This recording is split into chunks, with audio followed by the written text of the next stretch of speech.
नमस्कार, बहुत स्वागत है आपका। आप देख रहे हैं सबसे बड़ा अखाड़ा। मैं हूं आपके साथ शिल्पा तोमर। जैसे जैसे बंगाल में चुनावी इम्तिहान की घड़ी नजदीक आती जा रही है, वैसे वैसे नेताओं के बीच सत्ता का संघर्ष बढ़ता जा रहा है।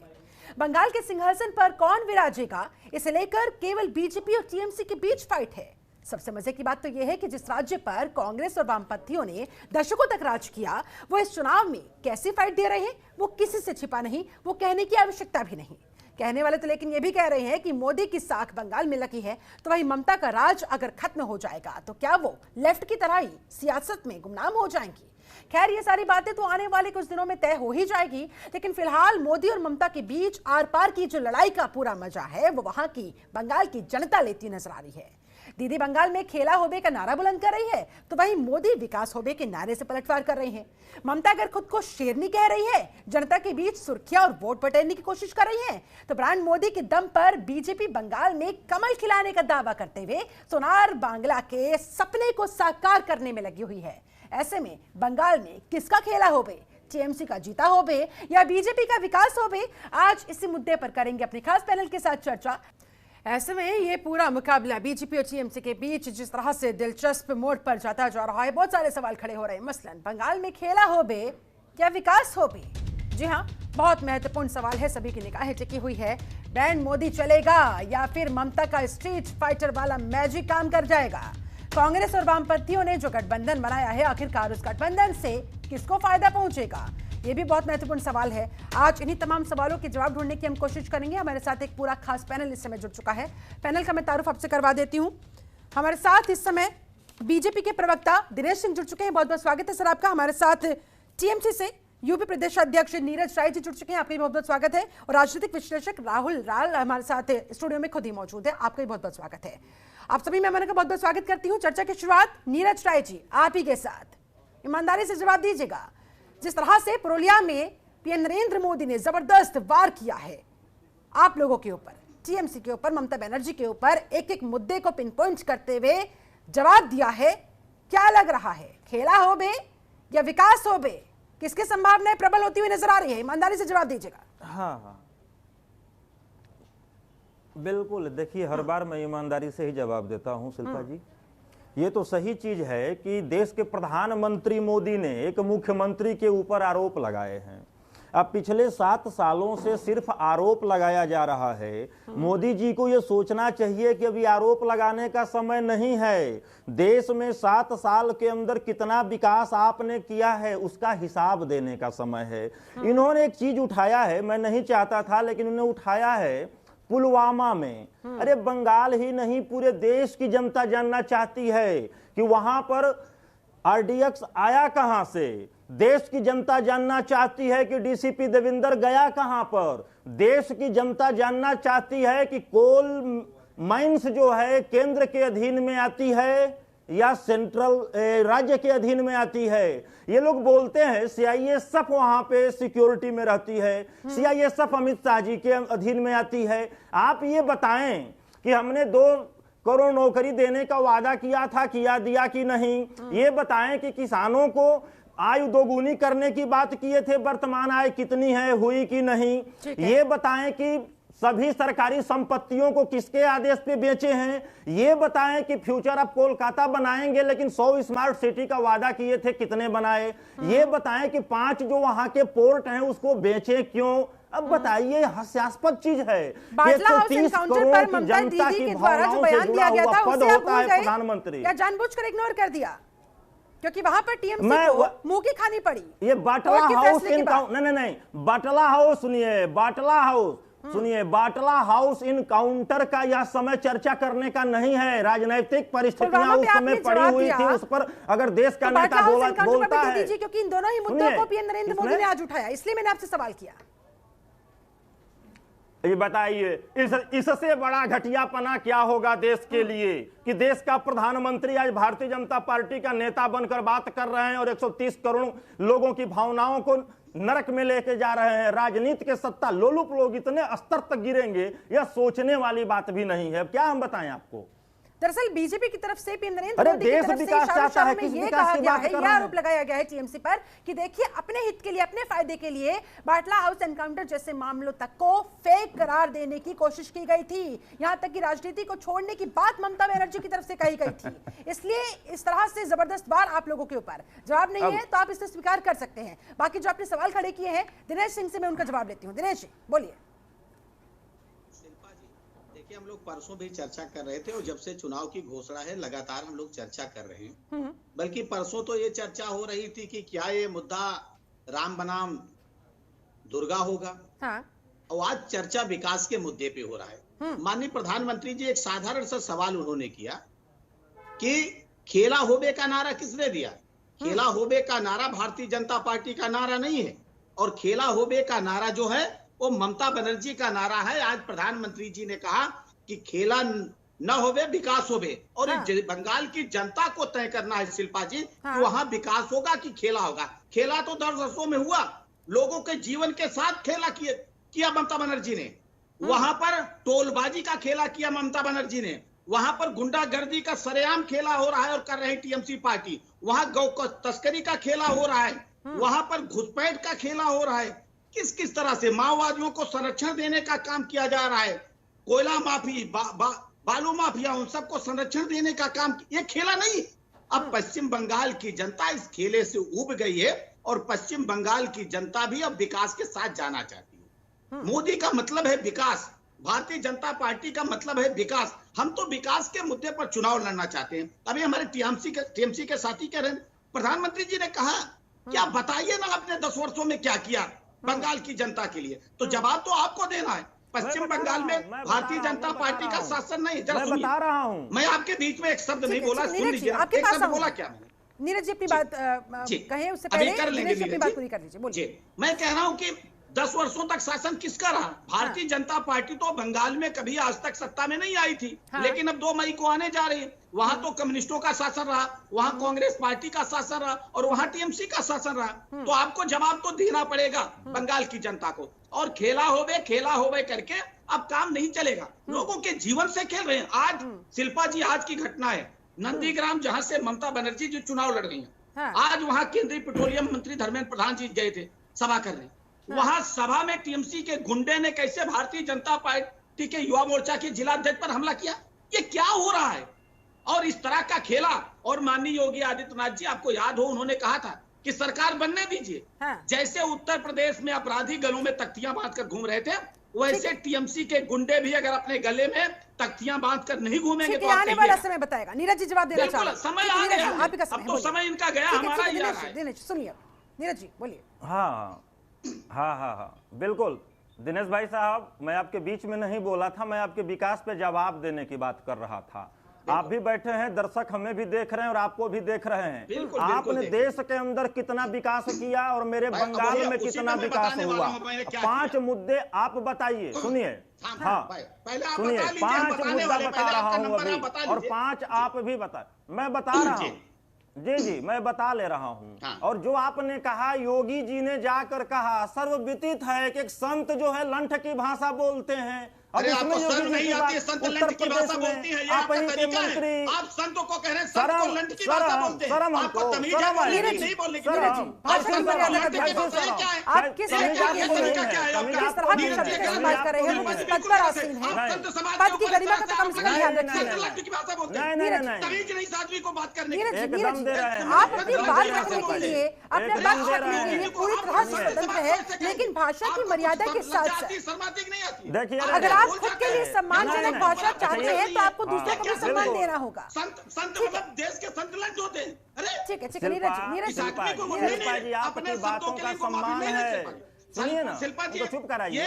मुख्यमंत्री के लिए उनको चुप कराइए, मैं बताता हूं। समाज के लिए ऐसे बोलेंगे? संत समाज के लिए आपने जिस तरह के शब्द का इस्तेमाल किया है, बीजेपी को उसका घोर आपत्ति है। नीरज जी मुद्दे पर आते हैं। शिल्पा जी, इन्होंने जो कहा, अरे सुनिए ना पहले, भाषा बोलते हैं नहीं, इन्होंने कहा शिल्पा जी, इसको या तो स्पष्ट करिए। अरे क्या बात करते हैं? नहीं, आप बताइए नीरज जी, आपने जो नहीं, कहा, नहीं, पहले बोलने बोलने नहीं दूंगा दीजिए आपको, हमको। बिल्कुल नहीं बोलने हाँ। दूंगा। आप स्पष्ट कीजिए। आपने कहा मैंने संत लट सभी की भाषा संत बोलते हैं, मैं सब सभी दीजिए। संत को नहीं बोला मैंने। नहीं, आपने क्या कहा? नहीं शिल्पा जी, आप नहीं रिवाइंड करके मैंने चलाइए सभी तो संत नहीं। को नहीं बोला। आपने नहीं, कहा, मैंने क्या आपने कहा बोला? सर, मैंने आपकी क्या लाइन बोला में मैं आप कह सुन रहा हूं। लीजिए पहले। आपने कहा संत सर विदित है, मैंने संत क्या लंच बोला की आप भाषा सुन बोलते लीजिए। हैं। शिल्पा मैंने जी को क्या सुनाइए, बोला नहीं? इसको आप सुनिए। हाँ, मैंने बिल्कुल क्या सुनाइए। बोला आप सुनिए। हाँ, सुनाइए। नहीं, आप सुनाइए, आप पहले सुनाइए, सुनिए शिल्पा जी मैंने क्या सुनाइए। बोला। कहीं ने अपने बैकअप आपने टीम से इनको कहा, सुनाए। आपने झूठ सुनिए मत ना। बोलिए। अरे सुनिए, गजब, अरे कौन सी क्या भाषा मैंने है बोला आपको? सुनिए। नीरज जी, जल्दी सुनिए से बोलिए। पहले दूसरे मैंने दल क्या का बोला। कार्यकर्ता हो बोलिए। सकता है, मैं नीरज तो जी। अभी बोल रहा मैं हूँ। क्या आप दूसरे माफी दल का मांगते हैं? कार्यकर्ता हो सकता हूँ, लेकिन आप किसी सुनिए, संत सुनिए समाज को इस पहले। तरह से सुनिए, ना, ना, ठीक है सुनिए, दिनेश, सुनिए दिनेश पहले। सुन तो लीजिए। नहीं, दिनेश नहीं, एक बार नहीं। सुन लीजिए, अरे हम एक बार सुन सब लीजिए। रहे हैं वो आप। किस तरह से अपने आप को हमसे जस्टिफाई परेशान करने की हैं कोशिश कर रही हमसे है, परेशान जनता को हैं भी आप। देखने ऊपर दीजिए। कुछ भी आरोप लगाइए। नहीं, हमसे ठीक है, परेशान ठीक है, नहीं दिनेश हैं आप। दिनेश समाज का आरोप लगाइए। सुनिए सुनिए, मैं सुना पहले रहा आपको हूँ, सुनना होगा, पहले आपको पहले सुनना चुप होगा। कराइए। एक बार नीरज जी बिल्कुल बात की नहीं। बात पूरी करिए। और आपने जो नीरज, कहा अपनी वो बात क्यों पहले कहा, सुनना किसके लिए होगा, कहा, मैं जरा नहीं स्पष्ट कहेंगे। पहले सुने, ठीक है नहीं, बोलिए। शिल्पा जी बिल्कुल नहीं सुनूंगा। सुनिए नीरज जी, पहले, आपने कहा कि नहीं सुनाइए कहा, पहले, आपने क्या बस कहा सुनिए। बताइए। इन्होंने आपने एक क्या चीज कहा वही बोला। बताइए। हाँ नहीं नहीं, इन्होंने एक चीज बोला आपने है। क्या कहा इन्होंने भाई क्या बताइए, बोला है? नहीं, आपने इन्होंने क्या बोला कहा? है कि मैं आपको योगी सुन रहा हूं, जी ने जाकर वहां, मैंने क्या बोला? हाँ मैंने क्या मैं वही बोल रहा हूं, बाद में आप वीडियो क्लिप लेकर सुन लीजिएगा। बिल्कुल आपने सुनवाइएगा, कहा कि शिल्पा जी। योगी जी जाकर बंगाल में कहे हैं कि गुंडे, अरे सुनिए भाई साहब सुनिए। आपने बिल्कुल कहा ये कि कहें, योगी हाँ, जी ने हाँ, कहा है बताइए, कि मैंने तो बंगाल कहा। में जाकर कि सरकार बनने दीजिए, सरकार बनने दी। अरे सुनिए भाई साहब, पहले सुनेंगे तब तो पूरी बात सुन मेरी रहे हैं सर, सुनेंगे। जल्दी मैं से अपनी अपनी बात बात पूरी पे करें बदलता सर। मेरे नहीं हूं, पास क्लिप और भी बाद में मेहमान देख जुड़े हुए हैं, लीजिएगा। उनके पास भी जाना है। ठीक है हाँ। ठीक है। आपने लोकतांत्रिक तरीके से चुनी गई सरकार टीएमसी को गुंडा बोला, तो एक हमने कहा योगी जी टीएमसी को के आपने गुंडे मैंने मुख्यमंत्री बोला है। बोला, आप तो मैंने भारतीय योगी जनता जी पार्टी को को कहा। बोलिए, लेकिन आप मैंने संत योगी समाज जी को को कहेंगे कहा। कि संत समाज मैंने लंच योगी जी की को भाषा बोला, बोलते हैं। ये मैंने क्या है? समाज को नहीं नहीं, बोला। आपने नहीं कहा सर, है। नीरज नहीं, नीरज जी, नहीं, ऐसी भाषा का समाज इस्तेमाल को यहाँ नहीं पर बोला। नहीं किया जा मैंने सकता है। योगी जी को ऐसे बोला। पब्लिक प्लेटफॉर्म पर आप किसी व्यक्ति के साथ आपका मतभेद हो सकता है सर, आपके विचारों में मतभेद हो सकता है सर, सियासी मतभेद आपका हो सकता है सर, लेकिन इस तरह से किसी को संत कहते हुए ऐसे आपत्तिजनक शब्दों का इस्तेमाल करना, इसकी इजाजत नहीं दी जा सकती। ठीक है, ठीक है नीरज जी, आऊंगी आपके पास। दिनेश जी, आऊंगी आपके पास। हमारे साथ राहुल जी भी जुड़े हुए हैं। राहुल जी देखिए दोनों लोग अपने अपने आप को साबित करते हैं। वो कह रहे हैं खेला हो गए टीएमसी वाले, बीजेपी वाले कह रहे हैं विकास हो गए, लेकिन असल सवाल तो ये है कि खेल तो वहां की जनता करेगी, जनता जिसके साथ होगी उसका जीता होवे।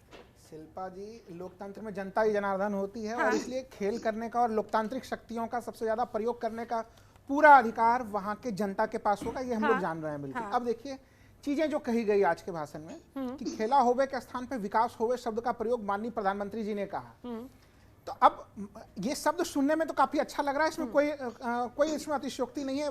विकास ही होना चाहिए और 21वीं शताब्दी में हर कोई विकास की ही राजनीति चाहेगी, जनता वही चीज चाहेगी। लेकिन सवाल कुछ बड़े खड़े होते हैं इस समय कि जिस तरह से केंद्र सरकार ने सोशल सेक्टर के बजट में भारी कटौती की है, अलग अलग योजनाओं में बजट में कटौती हुई है समय के साथ साथ। दूसरी चीज कि इनके पास अभी आय और व्यय का अगर हम लोग बजट का ही आंकड़ा देखते हैं तो कम से कम 18 लाख करोड़ का आय और व्यय के बजट का अंतर बना हुआ है। ये विनिवेश के ऊपर भारी मात्रा में जोर दे रहे हैं। पहले बजट में 2 बैंकों के निजीकरण की बातचीत की गई, उसकी संख्या 4 पहुंचा दी गई। तो जिस तरह से एक तरह से इनके आर्थिक नीति का जिस तरह से अस्थिरतापूर्ण रही है और ये विकास के बारे में जो दावे और वादे कर रहे हैं लगातार केंद्र सरकार में, उस मामले को देने में ये सरकार पूरी तरह से पिछले 7 वर्षों में विफल रही है। हाँ। तो ये प्रश्न बिल्कुल खड़े होते हैं और टीएमसी को मैं पिछले कार्यक्रम में भी कह रहा था और मैं आज भी कह रहा हूं कि टीएमसी को इन सवालों को अत्यधिक गंभीरता के साथ उठाना चाहिए। जब प्रधानमंत्री रोजगार की बात करते हैं, नल जल योजना की बात हो रही थी कि बिल्कुल पुरुलिया जो है कि वो जल संकट की स्थिति बनी हुई है। हाँ। लेकिन नल जल योजना में अधिकांश जो डबल इंजन वाली सरकारें हैं वहां पे क्या हो रही है, वो स्थिति हम लोगों ने देखी है कि उसमें किस तरह से पूरे नल जल योजना में बंदरबांट हो रही है और लोगों को अभी भी पेयजल उपलब्ध नहीं हो पा रहा है। कागजों पर नल जल योजना चल रहा है डबल इंजन की सरकार वाली व्यवस्था में। तो ऐसे स्थिति में जब इनके आर्थिक नीति स्पष्ट नहीं है, ये देश को एक एक करके इन्होंने विनिवेश के लिए जो सरकारी संपत्ति बेचने के लिए अपने तो 1.7 लाख करोड़ का लक्ष्य रखा है और राज्य सरकारों से भी अब अपील की जा रही है कि आप भी कम से कम 3 लाख करोड़ रुपया का राजस्व अपने सरकारी संपत्ति को बेच के प्राप्त कीजिए। हाँ। ये कौन सी नीतियां हम लोगों ने देखा है कि जो लोग भी समाज में इस तरह का काम करते हैं शिल्पा जी, कि अपना जमीन और संपत्ति बेच के जो लोग विकास का दावा वादा करते हैं उनको सुपुत्र के श्रेणी में तो समाज रखता भी नहीं है। हाँ। तो ये कुछ बड़े मुद्दे सवाल खड़े होते हैं बीजेपी के ऊपर, जिसका जवाब दिनेश सिंह जी को देने की सख्त जरूरत होगी, नंबर 1। नंबर 2 कि टीएमसी के ऊपर भी सवाल खड़े होते हैं कि वो मूलभूत मुद्दे के ऊपर आए और मूलभूत मुद्दों को लेकर राजनीति में आए, ना कि वो बीजेपी के पिच पे जाए। वो बीजेपी तो चाहती कि पोलराइजेशन के मामले को ले और जनता के मूलभूत मुद्दे जो है वो गौन हो जाएं। उन मूलभूत लेकिन आज पुरुलिया में जिस तरह से पीएम नरेंद्र मोदी ने अपना संबोधन दिया, कम से कम अब तक भगवान के इर्द गिर्द चर्चाएं तमाम हुआ करती थी, कभी जय श्री राम के ऊपर, कभी जय माता दी के ऊपर, दुर्गा माता के ऊपर, चंडीपाठ के ऊपर, लेकिन कम से कम अब विकास नाम की उस चिड़िया पर तो आए तमाम लोग। बिल्कुल, ये उस पर तो कम से कम चर्चा हुई, रिपोर्ट कार्ड पर तो आए कम से कम लोग। ये अच्छी चीज है। मैं माननीय प्रधानमंत्री जी के भाषण का स्वागत करता हूं कि वो विकास के साथ आए। लेकिन अब ये देखने वाली स्थिति कि क्या बंगाल में जो दूसरे जो बीजेपी के जो स्टार प्रचारक हैं, क्या वो इसी रुख पे रहेंगे? मैं अभी भी मैं विश्वास और दावे के साथ कह सकता हूं कि जो दूसरे स्टार प्रचारक होंगे वो इसी मुद्दे पे नहीं रहेंगे। अभी भी आपको दिखेगा कि वहां पर जय श्री राम के नारे लगेंगे, राम, और फिर वो चंडी पाठ और तमाम तरह की चीजें हम लोग को बंगाल की राजनीति में दिखेंगी। क्योंकि आप देखिए, जब हम लोग बातचीत कर रहे हैं, प्रथम चरण के चुनाव काफी नजदीक है, ज्यादा समय नहीं है। ऐसे स्थिति में भाषाई बयान ना केवल टीवी स्टूडियो में बिगड़ते हम लोग को दिखेंगे, बल्कि मैदान में भी वो बिगड़ते हुए दिख रहा है। ठीक है, तो इसका जवाब दिनेश जी देंगे। दिनेश जी जवाब दीजिए, क्या बीजेपी वाले इस चीज पर स्टैंड अपना कायम रखेंगे या फिर वापस से उसी मुद्दे पर पोलराइजेशन पर आ जाएंगे, या आपके तर्कश में अलग अलग तीर है? कोई विकास के मुद्दे पर बात करता है, मुख्यमंत्री योगी आदित्यनाथ को आप लोग उतारते हैं स्टार प्रचारक के तौर पर, और वो क्या करते हैं वो जग जाहिर है, मुझे कहने की आवश्यकता नहीं है। ऐसे में आप लोग करना क्या चाह रहे हैं? बाजी, योगी आदित्यनाथ जी क्या करते हैं वो जग जाहिर है। उन्होंने उत्तर प्रदेश में करके दिखाया है, इसलिए जो आदमी करता है उसी की बात वो करता है। उत्तर प्रदेश की स्थिति भी कमोबेश पश्चिम बंगाल की स्थिति थी।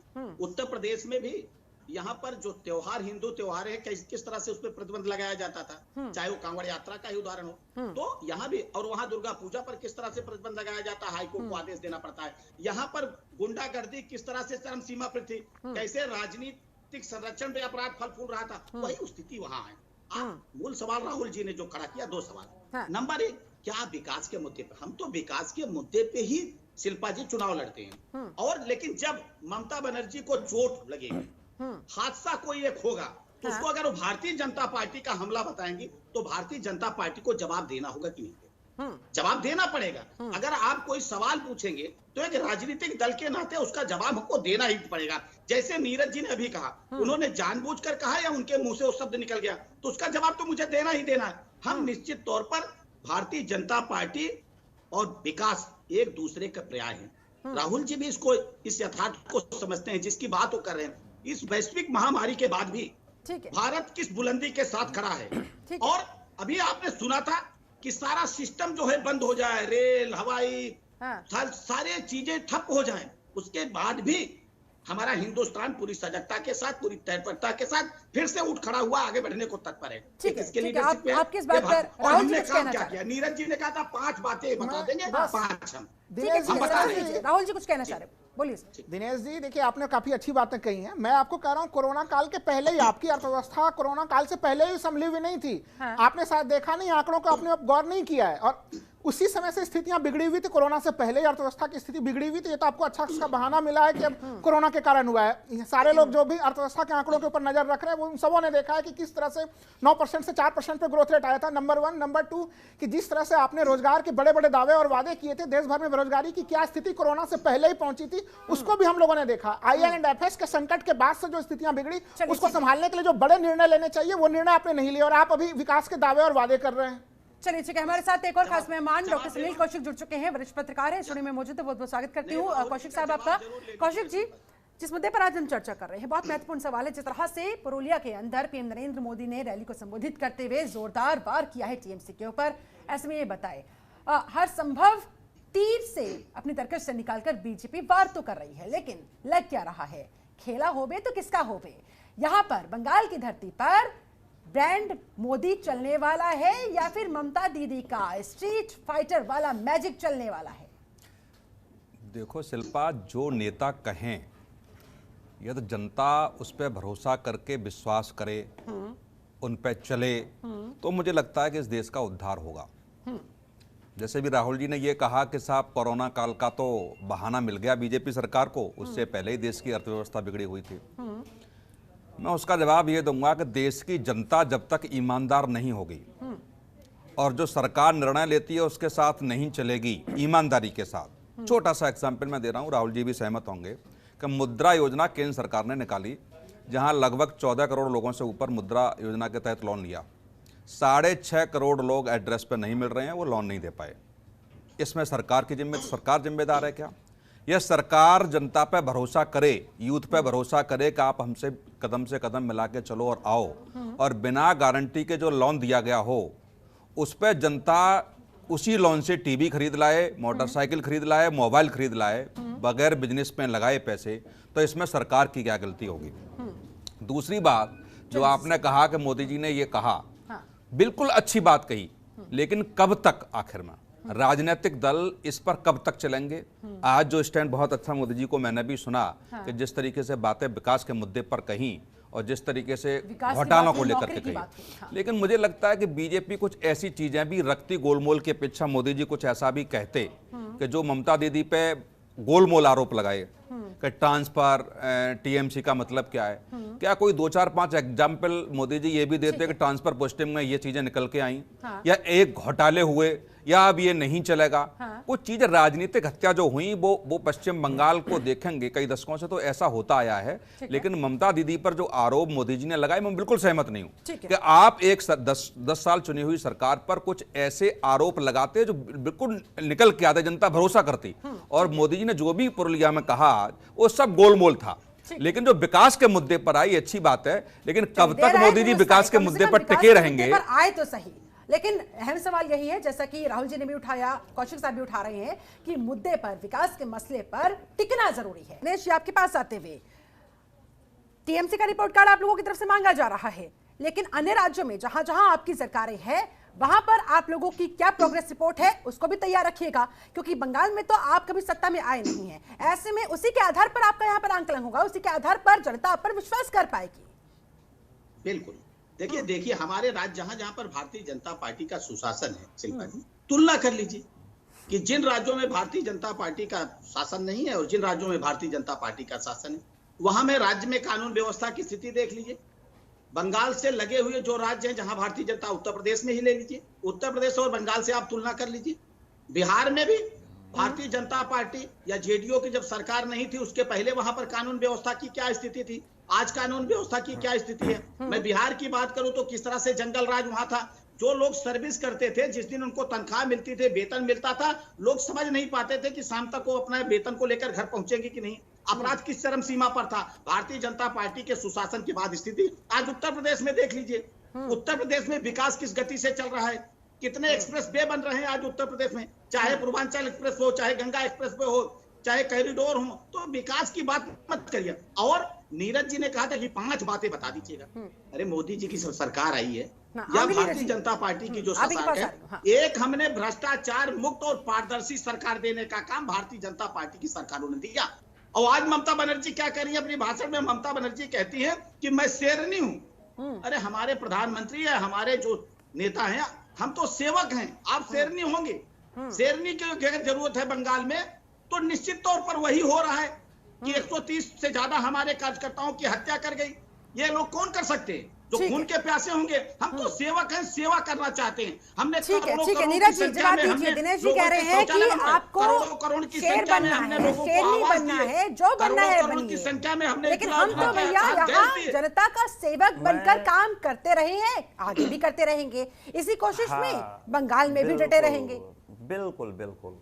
देखिए ये देखिए देश के अंदर भाजपा की सरकार, लगभग 1.5 दर्जन प्रदेशों में भाजपा की सरकार, और इनके सभी जितने भी टूरिस्ट नेता हैं सब कहां टूटे हैं? बंगाल में। इन्होंने कहा भ्रष्टाचार के मुक्त करके पारदर्शी सरकार। 2014 चुनाव से पहले वाला याद है कि जब ये बोलते थे लोग, उस समय भी निकल के आया था 2G स्पेक्ट्रम और कोल घोटाला कि हमारे सरकार में आते ही भ्रष्टाचारी जेल में होंगे, और सरकार में आते ही ये राजा और कनिमोझी जेल से बाहर हो गए। पिछले 7 साल में एक भी भ्रष्टाचारी जेल में नहीं गया क्योंकि आरोप लगा। अब ये आ रहे हैं बंगाल में दिखाने। आज पुरुलिया में जाकर पानी की समस्या देख रहे थे, उत्तर प्रदेश में जल बोर्ड को ही खत्म कर दिया गया कि न रहेगा बांस न बजेगी बांसुरी। ये उत्तर प्रदेश की तुलना कर रहे हैं।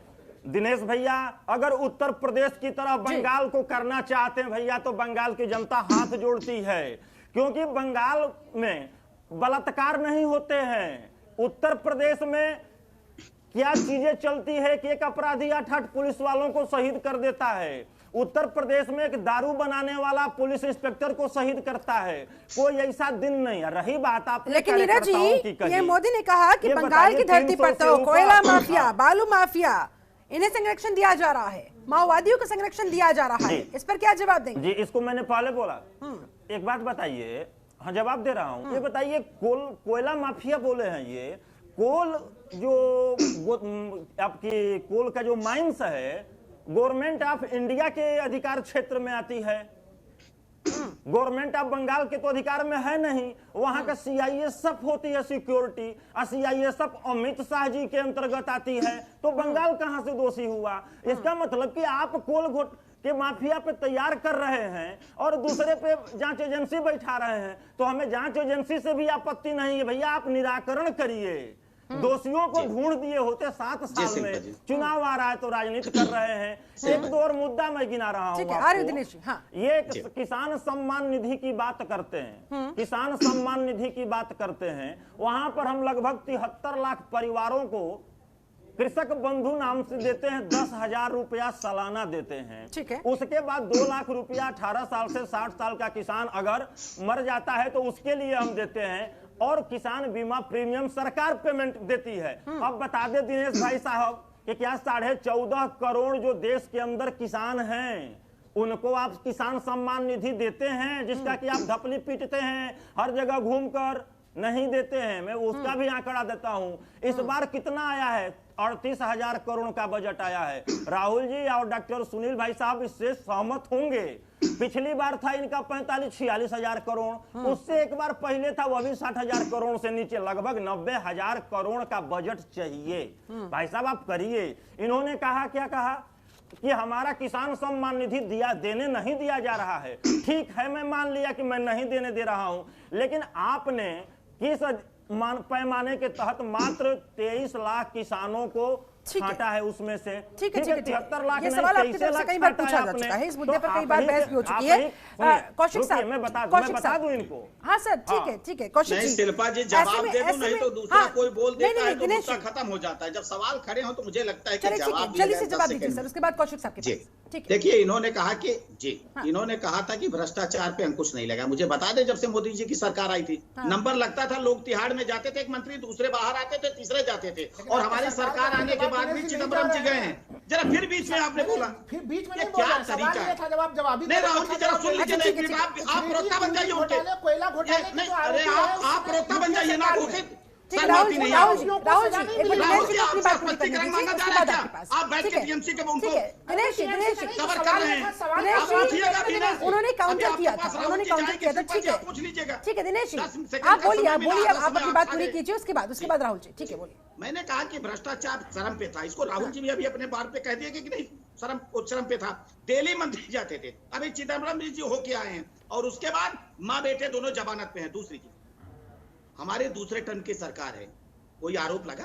नहीं लगा भ्रष्टाचार। हमने और कह रहे कि हमने ये मार रहे हैं, तो खुलेआम मंच पर मांगिए कि हमको किसान सम्मान निधि नहीं दिया। अरे भैया, आप उनको 18,000 दिए तो 6,000 ये भी देते थे ना, क्यों नहीं आपने दिया? क्यों आपने नहीं दिया? ठीक है, किसानों के हक को आपने क्यों छीना? बताइए ना। आप उज्ज्वला योजना लागू नहीं करने देंगे, आप मुद्रा योजना लागू नहीं करने देंगे, स्वास्थ्य बीमा की योजना लागू नहीं। क्यों भैया? आप बैठ के यहाँ कहेंगे, सिर्फ बकवास करेंगे कि हम शेर नहीं है, हम लोगों के खून के प्यासे हैं।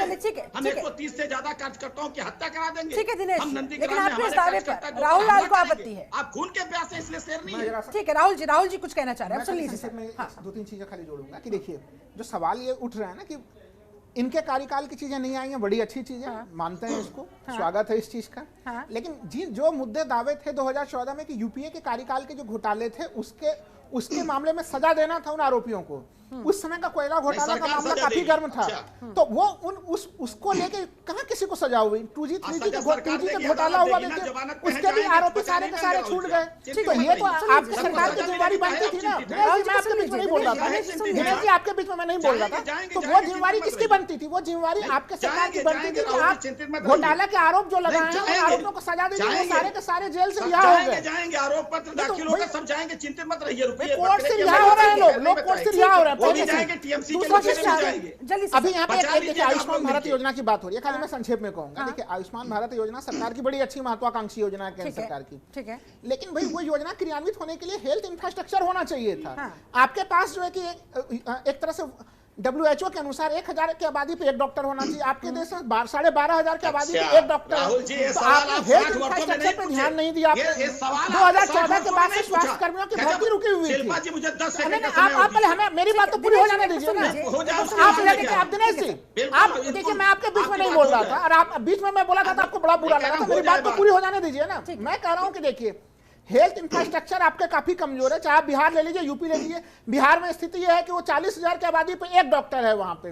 अभी जब कोरोना का सिचुएशन हुआ तो झोला छाप डॉक्टरों तक को ड्यूटी पे यानी कि लगाने की योजना चाहे कितनी भी पुख्ता ला दी जाए, आपका कहना है कि आपका जब तक infrastructure ही नहीं है। स्ट्रॉन्ग नहीं होगा 5 उसका कोई फायदा नहीं होगा। दिनेश जी जल्दी से, उसके बाद कौशिक जी के पास नहीं, जाना, शिल्पा काफी जी, देर से मैं 10 इंतजार कर सेकंड रही हूँ। मैं कह रहा हूँ कि राहुल लाल जी की आंखें आज खुली है। 60 वर्षों में इनको नहीं दिखाई दिया कि बिल्कुल देश में आंखें आज कितने नहीं खुली डॉक्टर है हैं, भाई। मैं तो कितने- लगातार इस मामले को कितने- लिखता रहा हूँ, बोलता अरे रहा हूँ सुन लीजिए, अब लगातार। आप कह रहे थे कि बीच में बोल रहे हैं। 60 वर्षों में इनको नहीं दिखा कि कितने डॉक्टर है, कितने शिक्षक है, इनको नहीं दिखा। कितने हॉस्पिटल है, कितने एम्स है। अरे 2014 के बाद से सालों की केंद्रीय स्तर तुलना पर स्वास्थ्य कीजिए। कर्मियों की मैं भर्ती, चुनौती देता हूँ डॉक्टरों राहुल के लाल जी अतिरिक्त आपको। दूसरों मैं उनकी चुनौती भर्तियां भी देता रुकी हूँ पड़ी आपको। हुई हैं। ठीक है, लेकिन आप तुलना दिनेश कर जी, लीजिएगा। दिनेश जी, उनके लेकिन आपको शासनकाल इस में बात को भी कितने स्वीकार एम्स हैं, करना भारतीय होगा। जनता पार्टी के दिनेश जी, शासनकाल आपको इस में बात को भी कितने स्वीकार एम्स करना बने? होगा उनके जिस शासनकाल प्रचंड में बहुमत के कितने साथ एम्स 2014 में बने? 2019 में आप जिले लोग में आए मेडिकल हैं, कॉलेज बन रहा है। ऐसे कहाँ में है? आपकी जिम्मेदारी ज्यादा हो जाती है। आपसे एक्सपेक्टेशंस किस हद तक है जनता की, इस बात को तो आप भली बात ही समझ ही गए होंगे, जिस तरह से आपको बिल्कुल। प्रचंड वोट मिला था। बिल्कुल बिल्कुल शिल्पा जी, इसीलिए हम कर रहे हैं। हम हर तीसरे जिले पर मेडिकल कॉलेज स्थापित कर रहे हैं। चलिए ठीक है, उसमें आपका से दावा है बहुत कि सारे आप मेडिकल कर रहे कॉलेज हैं, शुरू विकास हो के गए पथ पर आगे बढ़ रहे हैं। चलिए ठीक है सर, मेरे पास और भी मेहमान जुड़े हुए हैं। कौशिक साहब, आरोप प्रत्यारोप के इस खेल के बीच जनता कंफ्यूज हो जाती है। ऐसे में जनता को बरगलाया जाता है या फिर कहीं ना कहीं जनता की मासूमियत का फायदा उठाया जाता है? क्योंकि जनता शायद काफी हद तक नहीं समझती इस बात को, जो टेक्निकलिटीज होती है मुद्दों के पीछे, उन्हें नहीं समझती है कि किसके अधिकार क्षेत्र में आता है, किसके नहीं आता है, राज्य सरकार क्या कर सकती है, क्या नहीं, क्या कुछ चीजें केंद्र सरकार के हाथों में होती है, और इसी बात का फायदा तमाम लोग आरोप प्रत्यारोप के जरिए उठाते हैं। देखो, जनता तो कंफ्यूज ये होगी हाँ कि जब डिबेट्स में लोग सुनते हैं बातें, हाँ और जब वहाँ गलत आंकड़े प्रस्तुत किए जाएं, गलत बातें कही जाएं, तो जनता कैसे भरोसा करेगी? अभी आप किसी चैनल पे कुछ और कहेंगे, दूसरे चैनल पे जाके कुछ और कहेंगे। अभी जैसे राहुल जी ने ये कहा, स्वास्थ्य विभाग की रिपोर्ट की बात चर्चा की, ये राहुल जी को पता होगा कि जब केंद्र में बीजेपी की सरकार आई तब पूरा देश 20 या 22,000 के आसपास डॉक्टर तैयार करता था। आज 80,000 के आसपास डॉक्टर तैयार हो रहे हैं, और एक डॉक्टर MBBS लगभग 5 साल में तैयार होकर निकलता है। तो ऐसी कौन सी सरकार आ जाएगी, कौन सी सरकार के पास जादू की छड़ी आ जाएगी जो आज आते ही और कर देगी? हाँ। कुछ कमियां देश में रही हैं, उस हिसाब से सरकारों ने काम नहीं किया, वो बीजेपी भी नहीं कर रही, लेकिन हर परिस्थितियों को बदलने के लिए समय चाहिए। और इसमें केवल केंद्र सरकार पे हम ठीकरा नहीं फोड़ सकते, इसमें प्रदेश सरकारों की भी महत्ता रहती है। अब जैसे उत्तर प्रदेश में 9 मेडिकल कॉलेज चल रहे हैं, तो क्या उन मेडिकल कॉलेजों को उस समय जमीन दी गई? क्या केंद्र सरकार की तरफ से ऐसे प्रस्ताव आते थे कि जहां एम्स जैसे संस्थान खुलते थे, मेडिकल कॉलेज खुलते थे? तमाम ऐसी चीजें रही होंगी। ठीक है, सरकारों का ध्यान गया इधर, तमाम हम विश्व स्तर पर जा रहे हैं, समीक्षा कर रहे हैं कि हमारा देश किन चीज़ों पे पीछे है, किन चीज़ों पे और आगे है हमारा, उस पर सरकार को भी ध्यान देना चाहिए। लेकिन हम लोगों को ये समझना पड़ेगा कि किसी सरकार के पास जादू छड़ी नहीं होती है, और उसके साथ साथ जनता जब उनके साथ नहीं आएगी। आप ये बताइए, टीकाकरण इस समय हो रहा है, कोरोना काल में क्या स्थिति थी? क्या जनता ने सहयोग नहीं किया? क्या जनता विद्रोह की स्थिति में हो जाती तो क्या सरकार उसमें क्या कर लेती? सारी गाइडलाइन तैयार की, जनता ने मानी, और हम उस जंग को जीते। तो इसी स्थिति से चाहे भ्रष्टाचार का मामला हो, चाहे विकास का मामला हो, कोई भी मामले ऐसे हो, या जनता साथ नहीं आएगी सरकार के। बंगाल के बैटल में कौशिक जी, बीजेपी अपनी पुरजोर कोशिश करती हुई, टीएमसी अपनी पुरजोर कोशिश करती हुई, लेकिन कांग्रेस और वामपंथियों को आप कहां खड़ा बता रहे हैं? उनकी दशा और दिशा आपको किस तरह से नजर आ रही है? आपका आंकलन क्या कह रहा है, और किस हद तक कांग्रेस और वामपंथियों के साथ आने के बाद फायदा होगा, नुकसान होगा, क्या होगा? देखो, क्योंकि सीधी जो फाइट है, जो टफ फाइट है, वो बीजेपी टीएमसी के बीच ही कही जा रही है, लेकिन वामपंथी वो लोग हैं जिन्होंने दशकों तक इस राज्य पर राज किया था, आज वो कहां स्टैंड कर रहे हैं? देखो, पश्चिम बंगाल ने वामपंथियों की भी सरकार देखी है, हाँ। पश्चिम बंगाल ने कांग्रेस की सरकार भी देखी, हाँ। पश्चिम बंगाल ने टीएमसी की सरकार भी देखी। हाँ। तो सारी सरकारों की समीक्षा करके जनता निर्णय लेगी आखिर में कि टीएमसी ने उनके साथ बहुत अच्छा काम किया है, या कांग्रेस ने या वामदल ने या बीजेपी करेगी, ये जनता के ऊपर छोड़ा जाएगा। लेकिन मुझे जहां तक लगता है कि वामदल और कांग्रेस की जब चुनाव लड़ रहे हैं और वोट प्रतिशत ज्यादा होती है तो वो टीएमसी को नुकसान होगा। ये मैं बार बार इसलिए मन से कह रहा हूं कि जो वोट बैंक कटेगा वो टीएमसी को नुकसान होगा। और कल कहा भी किसी मुद्दे को लेकर के कि वामपंथी और कांग्रेस टीएमसी को समर्थन नहीं देंगे, या ममता दीदी ऐसा कुछ कहती हैं, तो कुछ किसी बयान पे उनका बयान भी आया कांग्रेस के नेता का। तो अभी से यदि ये मान के चले जनता कि यदि बाद में सरकार बनेगी और सीटें कम होगी उसमें टीएमसी और वामदल दीदी को समर्थन दे सकते हैं, तो मुझे लगता है नुकसान किसको होगा। यदि ऐसे भी राजनीतिक बयान आते हैं तो मुझे लगता है वो भी टीएमसी को नुकसान करेंगे। उसमें भी टीएमसी को अलर्ट होने की आवश्यकता है कि ऐसे बयानों का खंडन करे कि ना हमें किसी का समर्थन चाहिए ना हमें लेना है। हाँ, ठीक है। राहुल राय, आपका क्या मानना है, आपका क्या मत है? आपको क्या लग रहा है कांग्रेस और वामपंथियों के इस गठबंधन से किसे फायदा किसे नुकसान? मैं इस सवाल के जवाब के ऊपर आ रहा हूं। मैं केवल ये कह रहा था, देखिए स्वास्थ्य के मामले पे जब मैं तर्क रख रहा था, मेरा ये कहना था कि देखिए भारत में पहले बीच में तो 3% तक जीडीपी का स्वास्थ्य पर खर्च हो भी रहा था, लेकिन उसके बाद लंबे समय से हम लोग देख रहे हैं कि वो जो खर्च है वो 1 से 1.25% हुआ। इस बार के बजट में पहली बार हम लोगों ने देखा कि वो जो है कि 2.25% तक पहुंचा है, पहली बार। नहीं तो वो 1 से 1.25% के बीच में ही हम लोग हेल्थ पे खर्च कर रहे थे। तो अगर स्थिति ये बनी हुई है, मान लीजिए कि मैंने डबल इंजन वाली सरकार, अब तो एक तरह से लंबे समय से, मान लीजिए बिहार का मैंने उदाहरण दिया, 2005 से वहां पे डबल इंजन वाली सरकार, एक तरह से एनडीए की सरकार है, वहां पे 40,000 की आबादी पे अगर एक डॉक्टर होगा तो सवाल तो फिर उठेंगे ही उठेंगे। आप इस तरह के मुद्दों को कितना प्राथमिकता में रखते हैं? जो सवाल हम लोग पश्चिम बंगाल के राजनीति में कर रहे हैं, देखिए ये तय है कि वहां पे कांग्रेस और लेफ्ट उनका कोई बहुत ज्यादा जनाधार नहीं बचा है। हम लोग हाल के चुनाव में लगातार देख रहे हैं कि इनका जो मत प्रतिशत है वो बराबर गिरता जा रहा है। और यहाँ पे इस बात से मैं सहमत हूँ कि वो जितने कमजोर होंगे, जैसे कि हम लोगों ने देखा कि दिल्ली के चुनाव में कांग्रेस जितनी कमजोर हुई उसका लाभ जो है कि आम आदमी पार्टी को मिला। तो अगर वहां पे वो मजबूत होंगे तो कहीं न कहीं टीएमसी को एक तरह से वो नुकसान की स्थिति रहेगी। वो अगर थोड़ा सा कमजोर होते हैं तो फिर ये सीधी फाइट में एक तरह से वो स्थितियां बनेंगी वहां पे। लेकिन अभी चूंकि इलेक्शन 8 चरण का इलेक्शन होना है अभी, तो अभी बहुत कुछ इसमें नए नए रंग हम लोगों को वहां पे दिखेंगे, वहां पे कि क्या किस तरह से चीजें हो रही हैं। सवाल इसलिए राहुल जी क्योंकि वामपंथी कितनी मजबूत स्थिति में बंगाल में रहा करते थे यह हर कोई जान रहा है, और आज एक तरीके से वो अदृश्य से नजर आते हैं, मानो पहले ही वो मान चुके हैं कि हम इस रेस में है ही नहीं। ना वो धरातल पर दिखाई दे रहे हैं, ना कहीं चर्चाओं में दिखाई दे रहे हैं। इसलिए उन लोगों ने पूरा ध्यान अपना केरल के ऊपर लगाया हुआ है शिल्पा जी। आप देखेंगे कि अगर केंद्र तो बंगाल में हथियार डाल दें, एक तरह से हम लोग जो देख पा रहे हैं कि जिस तरह से चुनाव प्रचार में जो पूरा ताकत है, सब कुछ उन्होंने झोंका है, वो केरल में झोंका है उन लोगों ने। लेकिन हाँ, एक अगर बंगाल के इलेक्शन में हम लोगों ने देखें तो अगर कांग्रेस और लेफ्ट के तरफ से एक ब्रिगेड मैदान में एक जो रैली हुई थी, वो एक उन्होंने एक बड़ा सा एक शक्ति प्रदर्शन वो किया था, लेकिन उसके अतिरिक्त कोई बड़ा सा इवेंट उन लोगों की तरफ से देखने के लिए नहीं मिला है। वहां पे फुरफुरा शरीफ का चर्चा भी काफी ज्यादा हुआ, लेकिन वो भी वहां पे क्या कितनी सीटें मिल रही हैं नहीं मिल रही हैं, तो वो मामला भी कुछ क्लियर सा नहीं दिख रहा है। तो एक तरह से वो पक्ष अभी तक पश्चिम बंगाल के चुनाव में वो पक्ष गौनी नजर है अभी तक। ठीक है, नीरज राय आपके पास आते हुए, चलिए कांग्रेस वामपंथी रेस में नहीं है, लेकिन बीजेपी ने इतनी जबरदस्त फाइट आप लोगों को यहां पर दी हुई है कि कहा जा रहा है कि अब आप लोग बौखलाने लगे हैं, और वो अब आपके तमाम रैलियों में नेताओं की जुबानी नजर आने लगा है। देखिए, वो तो देश देख रहा है और बंगाल देख रहा है कि बौखलाहट किसके अंदर है। भारतीय जनता पार्टी बौखलाई हुई है इसलिए कि 2019 में जो वो उसका वोट परसेंटेज बढ़ा था, सीपीएम और कांग्रेस का घटा था, अपने उस परसेंटेज को बचाने के लिए बौखलाई हुई भाजपा है। टीएमसी के ऊपर तो बेमतलब का आरोप लगाते हैं लोग, आरोप के अलावा कोई आज तक काम किए हैं ये लोग? नहीं किए हैं। देश के अंदर पिछली सरकारों पे आरोप, बंगाल के अंदर हमारे टीएमसी के ऊपर, जहां ये सत्ता में है वहां विपक्ष पे आरोप, जहां ये विपक्ष में बने रहने की सोचते हैं वहां पर ये सत्ता पे आरोप। नीरज जी, कुछ नहीं, बीजेपी के पास तो यहाँ पर खोने के लिए कुछ नहीं है, sky is the limit for them. लेकिन आप लोगों की, ममता बनर्जी की साथ यहाँ पर दांव पर लगी हुई है। हम बता रहे हैं। हाँ।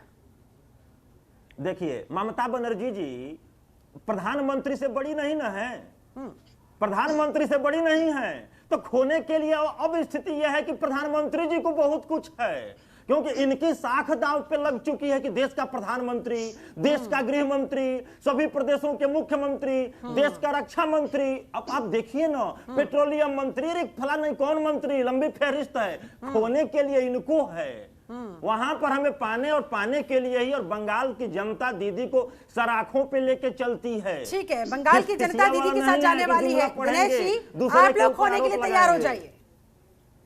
देखिए शिल्पा जी, बंगाल की जनता कभी कम्युनिस्टों को भी सराखों पर लेकर चलती थी ना, कभी कांग्रेस को भी लेकर चलती थी, लेकिन आज पश्चिम बंगाल में उनकी स्थिति क्या करती है बंगाल की जनता ने, और वही बहुत उम्मीद के साथ कम्युनिस्टों और कांग्रेस के कुशासन से मुक्ति के लिए ममता बनर्जी के साथ बंगाल की जनता आई थी। लेकिन इन 10 वर्षों में ममता बनर्जी ने बंगाल की क्या हालत कर दी है, क्या दुर्दशा की है। तो इसलिए बंगाल की जनता वही इनका हद करेगी जो कम्युनिस्ट और कांग्रेस को पश्चिम बंगाल में चुनाव के बाद आप देखिए।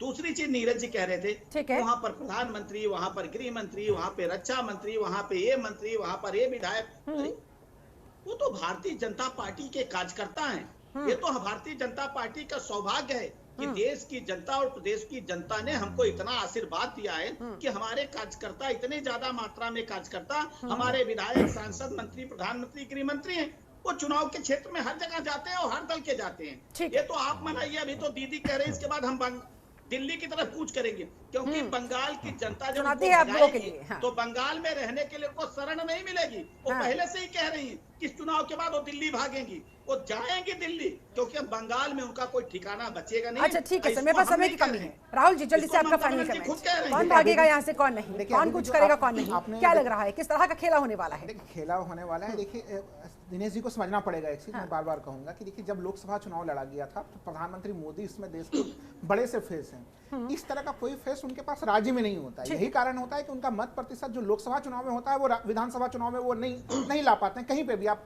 अक्रॉस भारत में कहीं पे भी हम लोग देख सकते हैं। तो ये चीज अभी भी चुनौती है इनके पास कि एक तरफ ममता बनर्जी का बिल्कुल चेहरा है, दूसरे तरफ अभी भी इनके पास जो है कि वो चेहरे नहीं है, और बीजेपी में नए बीजेपी और पुरानी बीजेपी के बीच का जो विवाद है वो भी कई स्थानों पर हम लोग देख रहे हैं कि गहराता चला जा रहा है। तो ये सब कई चुनौतियां हैं बीजेपी के पास, जिन चुनौतियों से संघर्ष करके उनको पश्चिम बंगाल के चुनाव में उन्हें सक्रिय होना है। ठीक है कौशिक साहब आपका आखिरी कमेंट। नहीं बिल्कुल ठीक है, विकास के मुद्दे की बात आई है। ये दोनों राजनीतिक बड़े दल हैं, टीएमसी को और बीजेपी को मुझे लगता है विकास के मुद्दे पर डट के जनता के बीच जाना चाहिए। पॉलराइजेशन की बात हो, हिंदू मुस्लिम की बात हो, ये लोकतंत्र को कमजोर करती हैं। और कोई भी राजनीतिक दल हो, चाहे वो उसका फायदा कुछ समय तक के लिए तो मिल सकता है, लेकिन सारी दिक्कतें उसके सामने भी होगी जब वो सत्ता में। ठीक है दिनेश सिंह जल्दी से सर, क्या होने वाला है, विकास हो तो कितना हो? विकास हो, भरपूर विकास हो। बंगाल की जितना विकास चाहती है उतना हो गया। और राहुल लाल जी जो कहा कि भारतीय जनता पार्टी और दिनेश जी नहीं समझ पा रहे, हम लोग तो बराबर समझ रहे थे। आप जैसे राजनीतिक विश्लेषण 14 से नहीं समझ पा रहे कि ये क्या हो रहा है, ये खेला कहीं क्यों नहीं हो पा रहा है, विकास ही विकास क्यों हो रहा है। राहुल लाल जी 2 तारीख के बाद आप भी देखेंगे वहां भी विकास। 2 तारीख को तो पूरा देश देखेगा, जनता देख लेगी, हर कोई देख लेगा। चलिए ठीक है, जल्दी से नीरज राय आपका आखिरी कमेंट, बंगाल में वहां टीएमसी का जीता होबे या भेला होबे? नहीं खेला होबे। जो 7 साल में जुमलेबाजी का विकास हुआ है वो विकास नहीं चाहिए, वहां पे धरातल वाला विकास चाहिए, झूठ का विकास नहीं चाहिए, और ऐसे ही स्वांग वाला विकास नहीं चाहिए। खेला होबे, चिंता नहीं है, चलिए ठीक है, सभी के अपने अपने दावे। चलिए फिलहाल मेरे पास समय बस इतना ही था। बहुत बहुत शुक्रिया आप सारे मेहमानों का मेरे साथ इस खास चर्चा में जुड़ने के लिए।